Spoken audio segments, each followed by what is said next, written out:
أعوذ بالله من الشيطان الرجيم. بسم الله الرحمن الرحيم.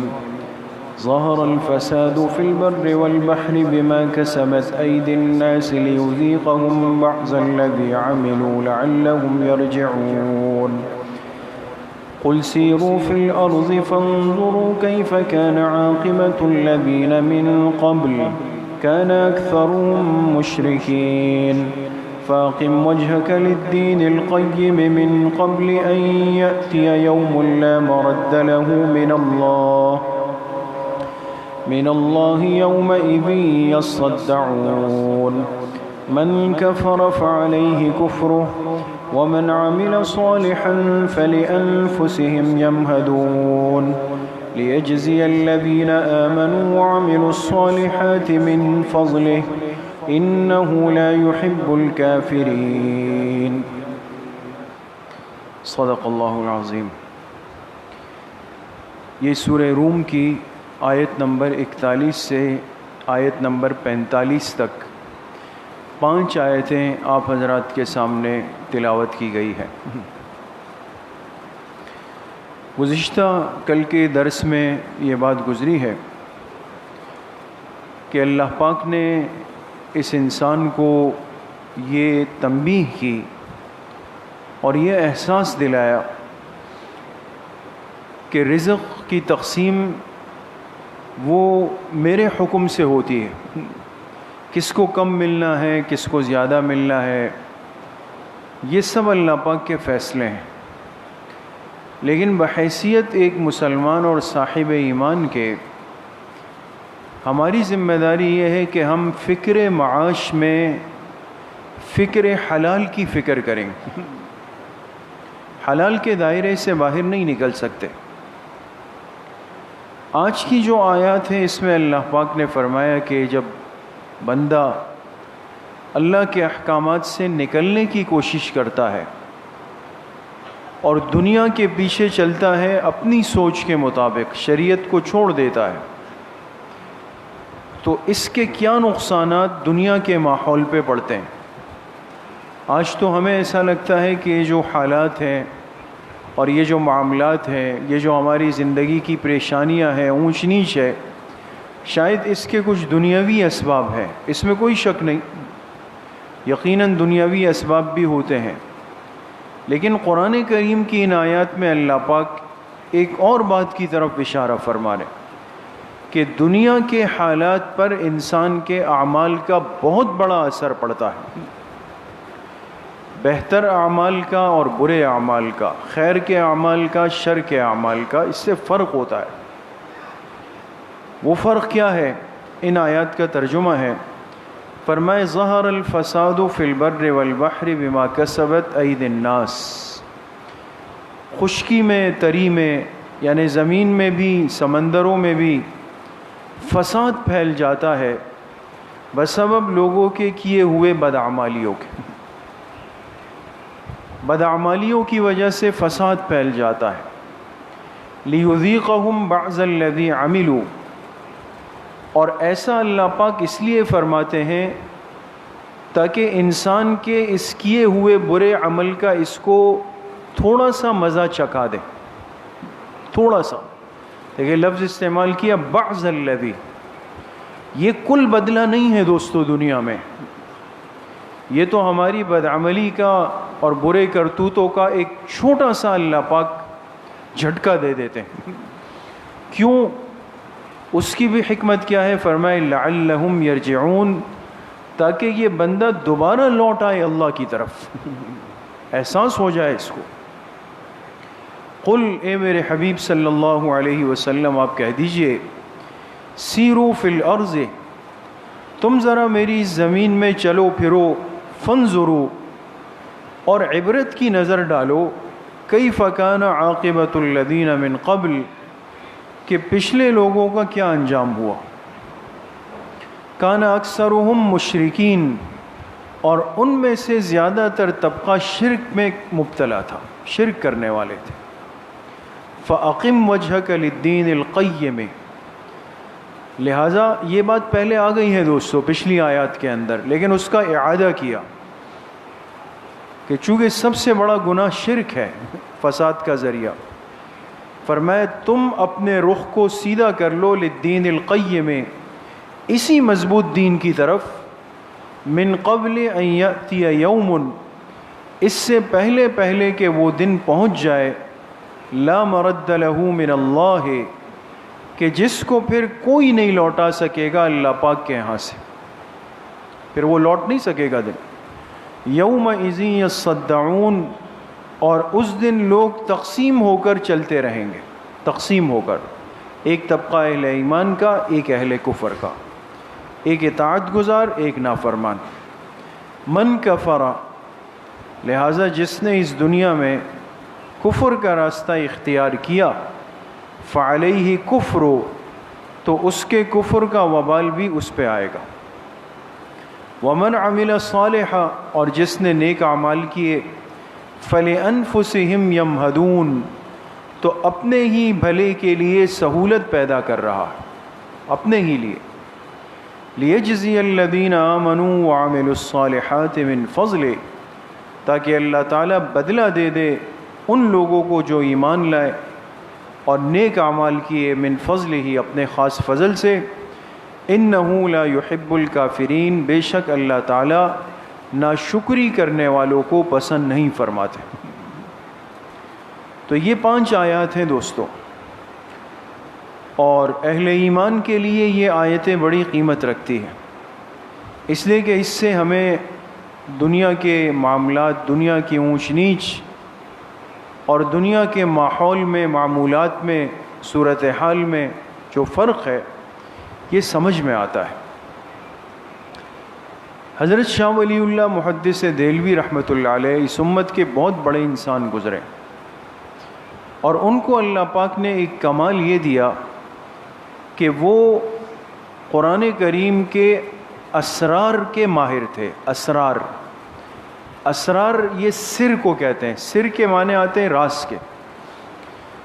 ہر چیز کے اندر، قرآن کی ہر آیت کے اندر اللہ پاک کا ایک پوشیدہ عبرت کا پیغام ہوتا ہے، اس کو سمجھنا پڑتا ہے۔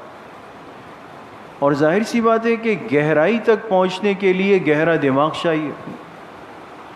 تو علوم الاسرار کے ماہر علماء گنے چنے دنیا میں گزرے ہیں دوستو، گنتی کے۔ ان میں ایک شخصیت، ایک ہستی، وہ حضرت شاہ ولی اللہ محدث دہلوی رحمۃ اللہ علیہ، بہت بڑے انسان گزرے، اور ان کی کتاب ہے حجت اللہ البالغہ، مشہور کتاب ہے، علماء اس سے اچھی طرح واقف ہیں، طلباء بھی۔ اور اپنی اس کتاب میں حضرت شاہ صاحب نے بڑی عجیب و غریب باتیں لکھی۔ باقاعدہ علماء اس کتاب کو پڑھنے کے لیے علماء کو تلاش کرتے ہیں۔ ہر عالم یہ کتاب نہ سمجھ سکتا ہے نہ پڑھا سکتا ہے، اس کے لیے بھی ایک انتہائی ماہر اور گہرے عالم کی ضرورت ہوتی ہے، اس لیے کہ انہوں نے قرآن کے اسرار کو جمع کیا کہ اس قرآن کی ایک ایک آیت میں کیا کیا راز پوشیدہ ہے ایک انسان کے لیے۔ تو حضرت شاہ صاحب رحمۃ اللہ علیہ نے لکھا ہے کہ دنیا کے جو حالات انسان پہ گزرتے ہیں، اس کے پیچھے 2 اسباب ہوتے ہیں۔ ایک اس کا ہوتا ہے سبب ظاہری، اور ایک اس کا ہوتا ہے سبب حقیقی۔ ایک ظاہری سبب ہوتا ہے جو انسان کو اپنی آنکھوں سے نظر آتا ہے، جس کو انسان محسوس کر سکتا ہے، بات سمجھ رہے ہیں دوست؟ اور سبب حقیقی وہ ہوتا ہے جو آنکھوں سے نظر تو نہیں آیا، محسوس تو نہیں ہو سکا، لیکن حقیقت میں کام وہیں سے ہوا ہے، معاملہ وہیں سے چلا ہے۔ اور اس کی ایک چھوٹی سی مثال کے طور پہ آپ یہ لے لیں کہ بھئی ایک آدمی راستے میں چلتا ہوا اور بے دہانی میں ایک بڑے پتھر سے ٹکرا گیا، اور اس ٹکرانے کی وجہ سے اس کے پیر میں موچ آ گئی، پیر پکڑ لیا اس نے، چل نہیں پا رہا۔ تو جا کے ڈاکٹر نے اس پہ بہت بڑا پلسٹر چڑھا دیا۔ اب جو اس سے پوچھتا ہے کہ بھئی کیا ہو گیا، تو یہ کیا جواب میں کہے گا؟ پتھر سے ٹکرا گیا۔ پتھر سے ٹکرانے کی وجہ سے پیر میں موچ آئی، بالکل ایسا ہوا ہے، لیکن یہ ٹکرانا کون سا سبب ہے؟ سبب ظاہری ہے جو آنکھوں سے نظر آیا ہے اور جس کو محسوس کیا گیا ہے، لیکن سبب حقیقی وہ کیا ہے؟ اللہ کا حکم ہے۔ اس لیے کتنی دفعہ انسان کتنی چیزوں سے ٹکرا بھی جاتا ہے، پھر بھی کپڑے جھاڑ کے کھڑا ہو جاتا ہے، کچھ بھی نہیں ہوا۔ تو یہ انسان کو ایک سبق ہوتا ہے۔ تو حضرت شاہ صاحب فرماتے ہیں کہ دنیا کے جو حالات ہیں ان کے پیچھے ایک تو سبب ظاہری ہے، وہ چونکہ نظر آتا ہے تو ہر انسان کی رسائی اس تک ہے تو وہ وہاں پہنچ کے رک جاتا ہے، لیکن جو اسباب حقیقی ہے، حقیقی اسباب ہے، جس کو اللہ پاک نے بیان فرمایا بما کسبت اید الناس، اس سبب حقیقی تک پہنچنے کے لیے مخصوص بندوں کی رسائی ہوتی ہے جن کا واقعتاً اللہ پاک سے ایک تعلق ہوتا ہے۔ اب ہمارے لیے تو چونکہ بہت آسان سی بات ہے، آج کل دنیا جس ترتیب پہ چل رہی ہے، ہر انسان جن حالات سے گزر رہا ہے، آپ دیکھیں، آپ ایک جس کو کہتے ہیں نا ایک تجزیہ کر لیں، تجربہ کر لیں، اور آپ کہیں بھئی کل میں صبح نکلوں گا اور رات 12 بجے تک کراچی میں مختلف لوگوں سے ملاقات کروں گا، مختلف علاقوں کے اندر۔ اب آپ نے ملاقات کی اور ہر ایک سے پوچھا بھئی کیا حالات ہیں، آپ پہ کیا گزر رہی ہے، آپ پہ کیا گزر رہی ہے، آپ پہ کیا گزر رہی ہے۔ ویسے ہی آپ حضرات سے پوچھتا ہوں، سمجھدار ساتھی ہیں آپ لوگ، آپ بتائیں کہ اگر اس کی ملاقات 100 افراد سے ہو تو 100 میں سے 95 کیا کہیں گے کہ حالات کیسے گزر رہے ہیں؟ بدترین گزر رہے ہیں، کہیں گے برے گزر رہے ہیں۔ چینی مہنگی ہو گئی، دودھ مہنگا ہو گیا، پیٹرول مہنگا ہو گیا، گھر چلانا مشکل ہے، گاڑی چلانا مشکل ہے، کاریگر جو ہے اس کو تنخواہ دینا مشکل ہے، کسٹمر نہیں ہے، یہ شکایتیں کرے گا اور ہر ایک کرے گا۔ اچھا، دوسرا سوال پھر یہ کریں کہ بھئی ایسا کیوں ہے؟ تو یہی 95% لوگ جواب میں کہیں گے کہ بھئی یہ سب جو ہمارا سسٹم ہے، حکومت کا نظام ہے، حکومت کی پالیسیاں ہیں، ادارے ہیں، ان کی وجہ سے سب تباہ ہو گیا۔ یہی جواب ہوگا سب، ذہن میں بھی یہ ہے، زبان میں بھی یہ ہے، اس لیے کہ نظر یہ آ رہا ہے۔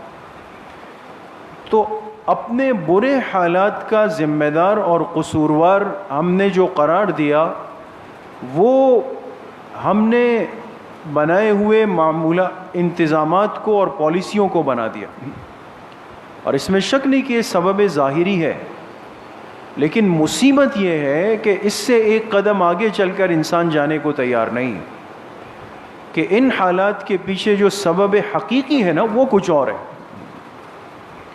اور وہ سبب حقیقی قرآن کریم نے فرمایا کہ ظہر الفساد فی البر والبحر بما کسبت اید الناس، زمین کے اندر اور سمندروں کے اندر جو فساد آئے گا وہ لوگوں کے کیے ہوئے بدعملیاں ہوں گی جو ان حالات کو پیدا کر دیں گے، اور اللہ پاک ایسا فرما دیں گے تاکہ لوگوں کو احساس ہو جائے کہ غلط رخ پہ چل پڑیں اور وہ دوبارہ اللہ پاک کی طرف لوٹ آئے۔ تو مسئلہ یہ ہے دوستو، تو چونکہ انسان کسی صورت بھی اپنے آپ کو قصوروار کہہ دے، یہ بہت مشکل ہوتا ہے۔ بہر صورت ہم بہت بڑی غلطی کر کے بھی کسی کمزور کی گردن پکڑنے کی کوشش کرتے ہیں کہ بھئی یہ ایسا نہیں کرتا تو یہ نہیں ہوتا۔ تو انسان اپنی بدعملی کی طرف آج نہیں دیکھنا چاہتا دوستو، اس کی وجہ سے فساد پھیل گیا۔ اب فساد کا کیا مطلب ہے دوستو؟ یہ لفظ بھی سمجھنے کے قابل ہے کہ فساد کا کیا مطلب ہے۔ مفسرین فرماتے ہیں کہ فساد سے مراد ایک تو یہ ہے کہ نفع بخش چیزوں کا نفع کم ہو جائے گا۔ دیکھیں بہت عجیب بات لکھی ہے، نفع بخش چیزوں کا نفع کم ہو جائے۔ ایک چیز جس مقصد کے لیے بنی ہے نا، جس کا نفع تھا، وہ نفع کم نظر آئے گا، اور یہ بھی بالکل آنکھوں کے سامنے۔ آپ دیکھیں نا، پہلے آپ ان بزرگوں سے پوچھیں کہ آج سے 40 سال 45 سال 50 سال پہلے اگر کوئی آدمی بیمار ہو گیا، ایک گولی لی اور صبح فٹ فاٹ گھوم رہا ہے، ایسا تھا نہیں تھا۔ ایک گولی سے، ایک ڈاکٹر سے یہ ٹیسٹوں کے پرچے اور یہ الٹرا ساؤنڈ اور یہ سی ٹی اسکین اور یہ ایم آر آئی کی یہ جو قصوں میں ہم پھنس گئے، یہ تو پہلے کہاں تھے؟ یہ نہیں تھے۔ وہ ایک گولی انسان کو، 2 گولیاں انسان کو تندرست بنا دیتی تھی، لیکن آج کہا جاتا ہے آپ نے 10 دن کا کورس پورا کرنا ہے، آپ نے 15 دن کا کورس پورا کرنا ہے۔ سوال یہ ہے کہ گولی وہی ہے، فارمولا وہی ہے، مرض وہی ہے، اس دوائی کا وہ نفع کیوں کم ہو گیا ہے؟ یہ فساد ہے نا، کہ چیز کا نفع کم ہو جائے گا۔ پہلے اتنا راشن آتا تھا، چلتا تھا، اور مہمان ہوتے تھے لوگوں کے۔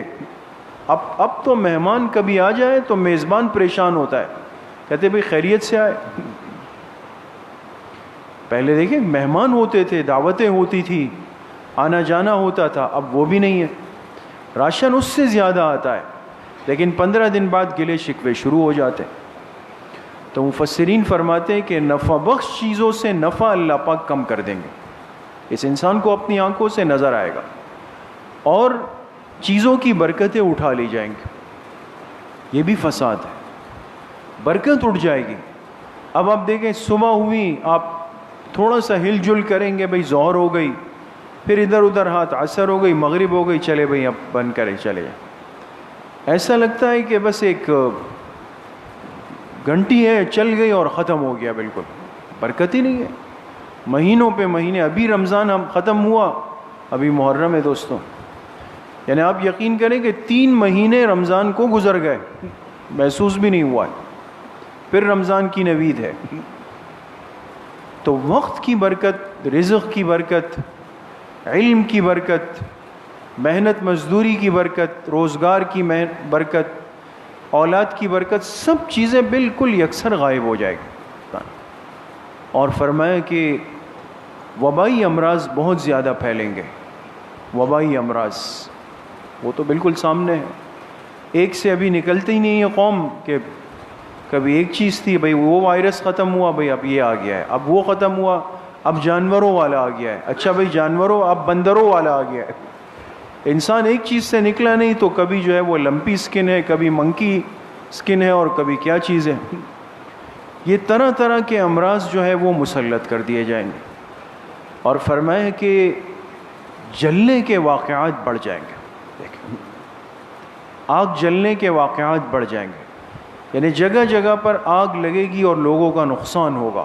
آپ دیکھیں نا کس طرح بڑی بڑی عمارتیں، مارکیٹیں، سپر سٹورز اور گودام اور فیکٹریاں، کتنے حادثات ہو رہے ہیں اور ایک دم شروع ہو جاتے ہیں، اور وہ سب جل کے اللہ پاک سب کی حفاظت فرمائے وہ ختم ہو جاتے ہیں۔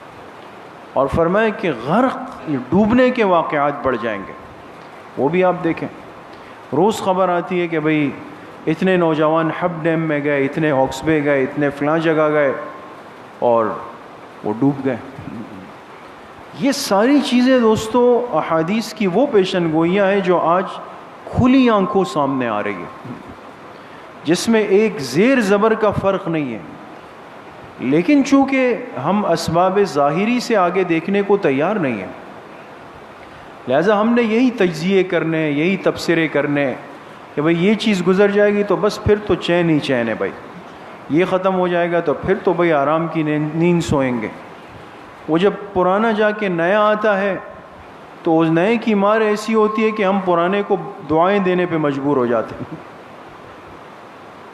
یہ حالات، یہ فساد ہے، یہ فساد فی الارض ہے، اور اس کا سبب انسان کی بدعملی بن جاتی ہے۔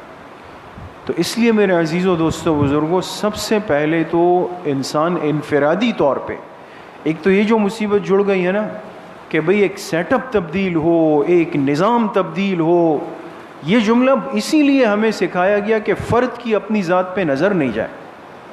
فرد اپنے اوپر محنت نہیں کرتا اور کہتا ہے معاشرہ بدل جائے۔ معاشرہ تو فرد کا مجموعہ ہے نا، ایک کو 100 ملائیں تو 100 بنیں گے، اب ایک بدلے گا تو 100 بدلیں گے نا، تو اس کے لیے انسان تیار نہیں ہے۔ اس لیے میرے عزیزوں، دوستوں، بزرگوں، ان حالات سے نکلنے کے لیے جو قرآن کریم کا حل ہے اور جو سب سے ضروری حل ہے، بنیادی حل ہے، وہ تو یہی ہے کہ بما کسبت ایدی الناس، اس سے نکلنا پڑے گا۔ اپنی بدعملیوں پر نگاہ ڈال کر اس سے توبہ کر کے باہر آنا پڑے گا۔ تو یقینی طور پہ انسان جب ایسا کرے گا تو ان حالات میں اللہ پاک کی طرف سے ضرور تبدیلی آئے گی۔ ایک بات۔ اچھا، دوسری بات یہ ہے، حضرت مفتی اعظم پاکستان مفتی شفیع صاحب رحمۃ اللہ علیہ نے لکھی، یہ بھی بڑی اہم بات ہے کہ چلے بداعمال لوگ زیادہ ہیں، ہم 95% کہہ دیں، لیکن 5% نیک بھی ہے نا۔ 5 افراد تو نیک بھی ہیں، صاحب اعمال بھی ہے، حرام سے بھی بچتے ہیں، سب کچھ کرتے ہیں۔ تو ان حالات سے ان کو بھی گزرنا پڑا جس سے ان 95 کو گزرنا پڑا۔ تو حضرت مفتی صاحب رحمۃ اللہ علیہ نے لکھا کہ اس کی وجہ یہ ہے کہ جب اللہ پاک ایک فیصلہ اجتماعی فرماتے ہیں تو اس کی زد میں تو سب آتے ہیں، لیکن فرق یہ ہوتا ہے کہ بدعمل کے لیے وہ چیز پکڑ ہوتی ہے اور باعمل کے لیے وہ آزمائش ہوتی ہے۔ آزمائش، بدعمل آدمی کی پکڑ اللہ پاک کرتے ہیں، باعمل آدمی پر ایک آزمائش آتی ہے۔ اب پھر سوال اٹھے گا کہ بھئی فرق کیسے ہو؟ اب ہر آدمی جب آج مصیبت میں پھنستا ہے نا، آپ نے غور کیا ہوگا، چاہے وہ سب کچھ کرتا ہو نا، الف سے لے کر یا تک سب کچھ وہ کر رہا ہو، لیکن جب اس کی کوئی گرفت آئے گی نا تو وہ کیا کہے گا؟ بس جی اللہ پاک کی طرف سے آزمائش آ گئی ہے جی، ہے نا، بس جی آزمائش آ گئی ہے جی۔ تو نافرمان سب سے زیادہ پکڑ کو آزمائش سے تعبیر کرتا ہے تاکہ اپنا دامن یہاں بھی بچا لے۔ تو اب سوال یہ کہ بھئی بندے کو پتہ کیسے چلے کہ یہ مجھ پہ پکڑ ہے یا آزمائش ہے؟ تو علماء نے لکھا ہے کہ اس میں 2 چیزیں سمجھنی ہیں، اور یہ ایک واقعی ایک حل ہے۔ ایک فرمایا کہ اگر سخت اور برے حالات آ جائیں اور کوئی بندہ دل سے مطمئن ہو، دل سے، حالات پریشان کن ہیں لیکن اس کا دل بے چین نہیں ہے، اللہ پاک سے قلباً راضی ہے، تو سمجھ جائیں کہ بھئی یہ آزمائش ہے، یہ پکڑ لیں۔ لیکن برے حالات میں اس کے دل پہ ایک بے چینی آئی اور یہ اللہ پاک سے اندر اندر ایک ناراض سا ہے اور گلے شکوے سے ہے اور بے چین سا ہے، اور سوچتا ہے یار نماز بھی پڑھ رہا ہوں، وظائف بھی کر رہا ہوں، پھر بھی نہیں ہو رہا ہے۔ یہ جو اس کے دل کا عدم اطمینان ہے، یہ کچھ اور بول رہا ہے۔ ایک بات۔ دوسری بات حضرات نے لکھی کہ بھئی بنیادی فرق یہ ہوگا کہ جس پر آزمائش آتی ہے یہ فوراً رجوع الی اللہ کو اور بڑھا دے گا، اللہ پاک کی طرف انابت اور کر لے گا اور کہے گا کہ بھئی اللہ پاک ناراض ہو گئے، اللہ کو اور منانا ہے، اور راضی کرنا ہے، اور شکر ادا کرنا ہے، یہ اور اللہ کی طرف آئے گا۔ اور جس کی پکڑ ہوگی تو وہ کہے گا کہ بھئی میں تو یہاں پھنس گیا، وہاں پھنس گیا، یہاں بھی پھنس گیا، اور زیادہ اللہ پاک سے بعد اور دوری آتی چلی جائے گی اس کی۔ اس لیے میرے عزیزوں، دوستوں، بھائیوں اور بزرگوں، یہ حالات ہماری بدعملی کا ایک مظہر ہے۔ آج یہ مظہر ہے، اور انسان جب گناہ کرتا ہے تو اس کے گناہ کا اثر دنیا کی ہر چیز پہ پڑ جاتا ہے، ہر چیز پر۔ یہاں تک مفسرین نے لکھا کہ گناہ کی وجہ سے اللہ ناراض ہو جاتے ہیں تو بارشیں بند ہو جاتی ہے اور خشکی ہو جاتی ہے، فصلیں رک جاتی ہے۔ تو دیکھیں نا، انسان تو انسان، جانور، پرندے، درندے سب پریشان ہو جاتے ہیں۔ تو معرف القرآن میں روایت لکھی کہ قیامت کے دن جب یہ بندہ پیش ہوگا جس کی ناراضگی کی وجہ سے اللہ پاک نے آسمان کے دروازے بند کیے تھے، تو یہ ساری مخلوق بھی اس کے خلاف گواہ بن کے آ جائے گی کہ اللہ ہم بھی اس کے اوپر گواہ ہیں، اس کی وجہ سے ہمارے لیے پریشانیاں بنی، اور وہ بھی سامنے کھڑے ہو جائیں۔ تو کتنی بڑی مصیبت آخرت کی ہے۔ انسان اس دنیا میں اللہ پاک کو راضی کر لے، اپنی بدعملی سے توبہ کر لے، اپنی زندگی کی اصلاح کر لے اور صحیح رخ پر آ جائے، تو آپ دیکھیں گے کہ قلبی سکون، قلبی چین یہ اللہ پاک نصیب فرمائیں گے. اللہ پاک صحیح عمل کی توفیق نصیب فرمائیں. الحمدللہ رب العالمین، الصلاۃ والسلام علی سیدنا.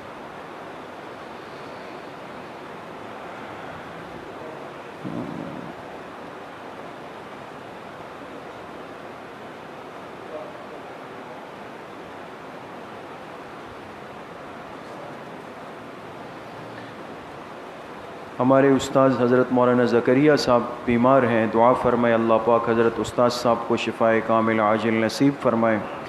جتنے بیمار گھروں میں ہیں، اسپتالوں میں ہیں، اللہ پاک سب کو شفائے کامل عاجل نصیب فرمائے. وصلی اللہ وسلم علی نبینا محمد وآلہ وصحبہ اجمعین برحمتہ.